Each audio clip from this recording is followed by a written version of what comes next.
Brandon, single player example. How would releasing Meyers affect the cap space at different times before the season, say post and pre June 1st? Meyers is sticky. He's very, very sticky as far as the Hawks situation goes. So this year, right now, for instance, Jason Meyers sits right here, somewhere about 10th on how much he's making on the team as far as his, which is just ridiculous.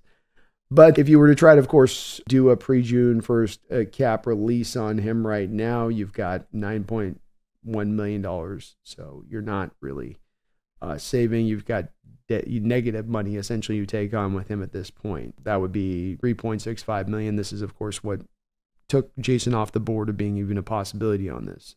There's just no way it's going to happen because you want to save the money if you're going to move on from the guy. And the thing to consider is if you move on from the guy and you eat the dead money, you got to pay for a new kicker on top of that. So now it's not only what you're having as far as release from Meyers, but you're paying the kicker. So you end up having, as you can see with Jason Meyers, his cap hits at 5. You end up maybe paying $6 million collectively to the position just to go get his replacement. Let's go to 2025. And in 2025, he's got $6.4 million as his cap hit. But if you were to release him, you could save $2.7 million as a pre-June 1st type of situation. Now, if you wanted to save about another 1.8, I guess you could stretch that out almost. Let's just round it up here for making it easier. If you want to get kind of about $1.5 million to $2 million extra on Jason Meyers, on top of that $2.7 million you'd save next year, 2025.